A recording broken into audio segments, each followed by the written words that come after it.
And now what should be a significantly shorter video. Sorry, I went off in a tear last one.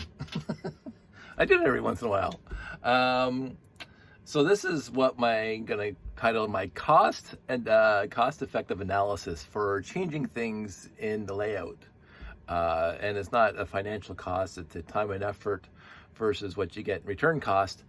And so I mentioned, so this is the flight ops deck there, and I mentioned that it would be nice when this thing is on top, because this thing's all nice and lit up now, and this thing's lit up inside, but you don't see this part here in the dark because it's dark. There's no light shining here, and of course when I redid the rest of the tower, I put lights underneath the landing pad, so that kind of not only lights up the landing pads, but also lights up the building as entirety.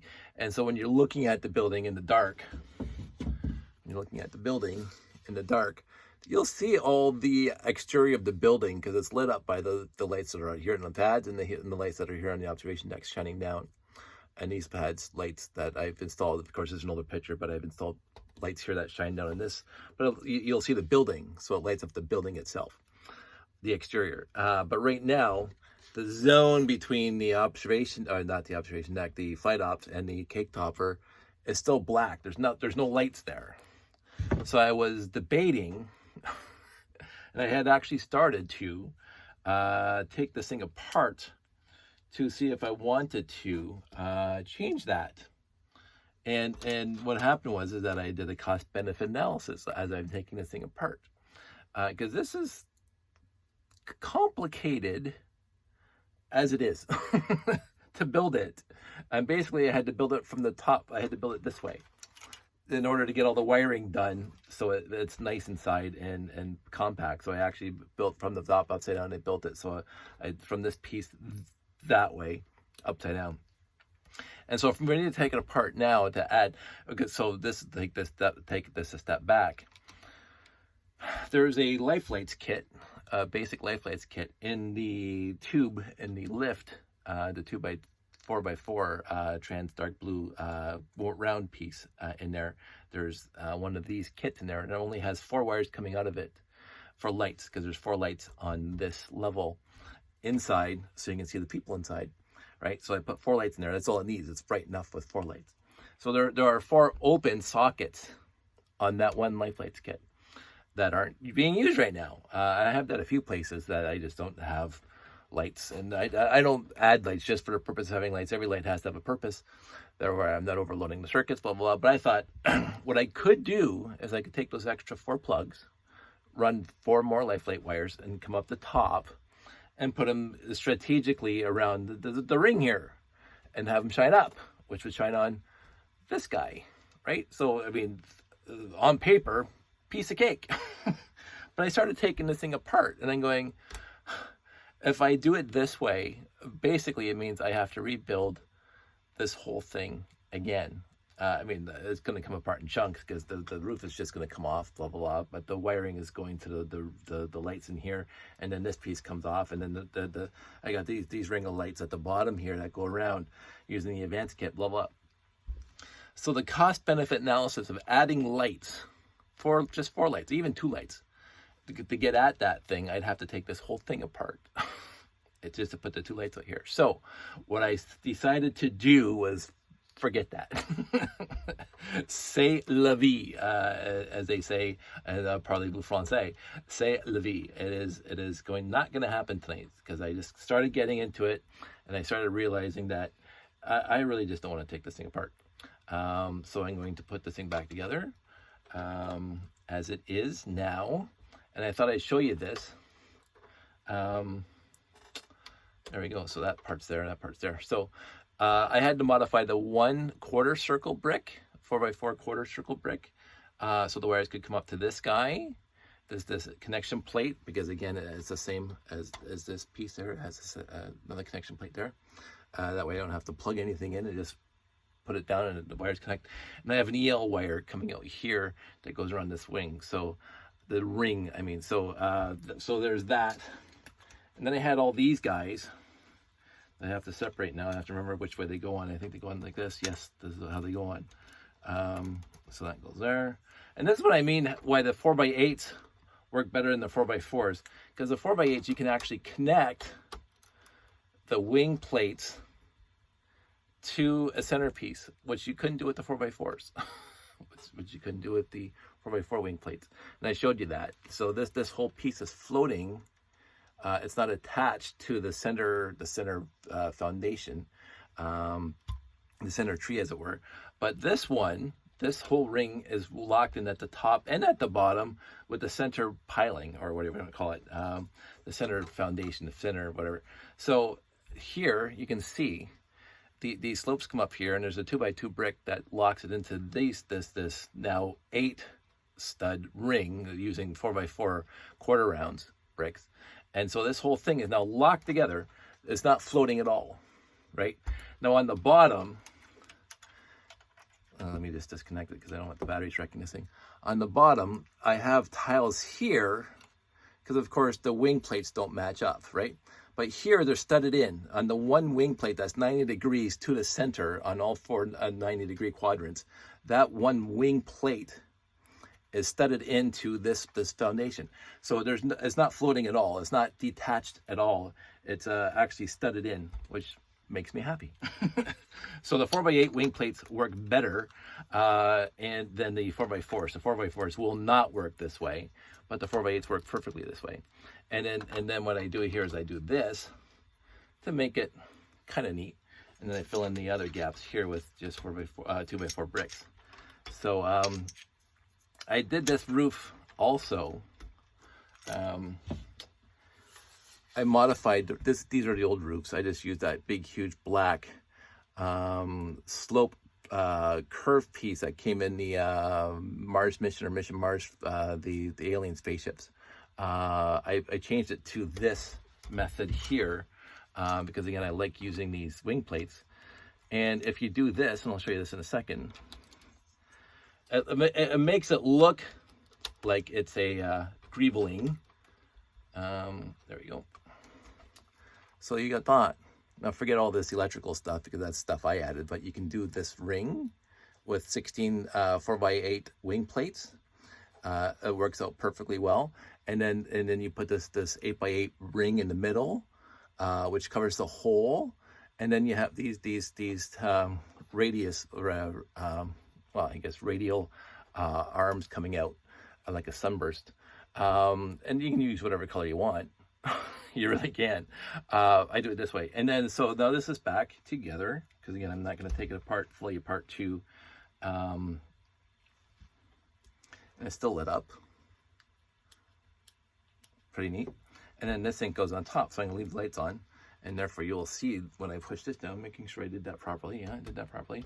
That this comes right down like that. And you plug it in, the lights come on. That's it. Now, what I wanted to do is I was going to hide lights in quadrants here, and have them shine up, just like I did with these guys that you can see here. I was going to do it the same thing down here. But it's just too much, honestly, right now. And it's not that I'm lazy, but I do want to finish lighting up. So this is a nice to have. This is not a have to have, having this little part laid out. And if I turn off to this light and I, let me get over there. Give me a sec. You can see what I'm talking about. And before I do that, let me just wire in one more thing. If I find one with the batteries in it. That's my problem. This one with batteries. This actually, batteries are actually good in this thing. Let's find out. Good. So if we turn off the light, you can see there's a black spot here because there's no lights. Now if I do this, it doesn't really change much. Let me just take this thing off the tripod here. And so what I wanted to do is because there's the tower now, and of course now the tower's all lit up because of these 4 life lights that I put in here with the trans yellow, right? So the tower's all nice and lit up now, which makes it look nice. But there's still this little black void right here that I wanted to light up. Down here gets lit up by what happens below. with the light shining up from the, does it shine up? Doesn't matter. It does light up from the observation deck and stuff. But that little spot right here is a black spot and a dark spot. And I wanted to light that up. And so, but in order to do that, I basically have to take this entire observation deck apart, right back down to the foundation, put the lights in it, and rebuild the whole thing from the bottom up, or from the top bottom, because of course it's built upside down. And I'm not just going to do that right now. But I am going to do this funky angle here, because I always like the funky angles in this thing. That's not too shabby. Goes right up to the top. And now you can actually see, let me get back in there. You can see the space guy walking up there in a hazmat suit. So in the end, that's a nice to have. At some future point, I might add it. I know I can add it because I have the 4 blank spots on the 4 unused sockets on the Life Lights kit inside here. It's actually right behind Wild Style. Let's see, where's my camera? Wild Style. And you can see, I don't think you can see the center foundational part, the 2x4x4 trans dark blue that goes through this entire thing. One of them has the Life Lights kit inside, and there's only 4 wires being used for the four lights inside, because that thing is perfectly lit with the 4 lights. If I'm inspired and I have a lot of time, I will do that. But until then, this is sufficient for me right now. I'm going to start now grabbing some landing pads, some of the modules from the garage, and I'm going to start lighting it up, because now I have the monorail station lit, I have the habitat lit, I have the rocket launch pad lit, I have the tower lit, and I have one of my landing pads on the actual layout lit up, and I have 1, 2, 3, 4, 5 more to go. So I'm going to light up the 5 landing pads on the layout. I might put a couple lights going to doodads and such around the layout, but of course I have to get the power, the USB power kit from Rob's lifelights.com. Right now they're still on back order. As soon as they come in, I'm going to be ordering a bunch of those. I think I'm going to like the USB connectors better than the 3-volt connectors, the 120 volt to 3 volt, because I can just buy lots of USB hubs and just power up all the lights off the USB. So we'll see. I'm going to experiment with those now. But I'm okay with that. I really am. I'm not going to worry about that, the void here too much. So there you go. Again, I wanted to keep this video short, so everybody stay safe, take care. I will keep you posted on the next, I love this, by the way. This is a Rob Hendricks Advanced Kit. All 8 lights are sequenced. I think it's 1-1 or 1-2 on the Advanced Kit. That just basically is, it's not kit where it goes back and forth. It's just a marquee that just keeps on going around and around and around. And I did that just to add, because I wanted to. So it looks better out in person. You can just see the lights go around and around. I don't know if I'll change that and put the lights face like below so you can see all the lights at the same time going around and around. Anyway, it doesn't matter. It's an idea. So I might revamp this whole thing. This is one of the older pieces of the tower now. I've rebuilt basically all the other parts of the tower to add lighting and stuff like that. This is one of the first ones I lit up. You can even see it in the Brick Fete 2011, the very first time I had the tower in the show, and you can see that this part was lit up. It didn't have a cake topper on it then, but that part was there. So this part's been there forever. It didn't have the EL lights on it, but it had the internal lights, and it had these guys going around in circles like that. So it's one of my first lit up parts in the entire layout, besides the landing pads. So I might have to revisit it someday. I had fun the other day rebuilding it from top to bottom, because of course it broke. So it's stronger now. And that's the other reason why I don't want to take it apart again, because I just finished rebuilding it the other day and I didn't think about adding the lights, and I should have added them then when the whole thing was apart. But we'll see what happens. I might get inspired again. So everybody stay safe. Take care. Again, exceedingly shorter video than the last time. I hope everybody's doing well in 2022. And we'll talk to you soon.